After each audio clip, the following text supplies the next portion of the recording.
ICC टी20 world cup 2026 के groups और पाक भारत मुकाबले के तफसीलात सामने आ गई। आईसीसी टी20 वर्ल्ड कप 7 फरवरी से 8 मार्च तक खेला जाएगा, जिसके शेड्यूल का बाज़ाब्ता ऐलान 25 नवंबर को किया जाएगा।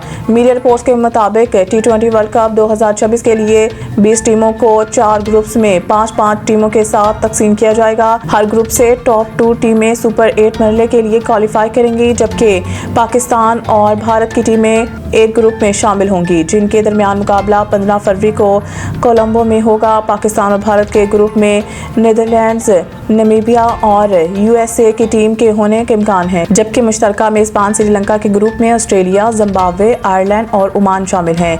इसके अलावा England, West Indies, Bangladesh, Nepal और इटली एक ग्रुप में, जबकि south Africa, New Zealand, Afghanistan, UAE और कनाडा के एक ग्रुप में शामिल होने का इम्कान है। भारत में मैचेस मुंबई, कोलकाता, चेन्नई, दिल्ली और अहमदाबाद में होंगे। श्रीलंका में मैचेस कोलंबो और कैंडी में खेले जाएंगे, जबकि पाकिस्तान अपने मैचेस श्रीलंका में खेलेगा। भारत के शहर अहमदाबाद को फाइनल के लिए मुंतखब किया गया है, ताहम पाकिस्तान के फाइनल में पहुंचने की सूरत में फाइनल कोलंबो में होगा।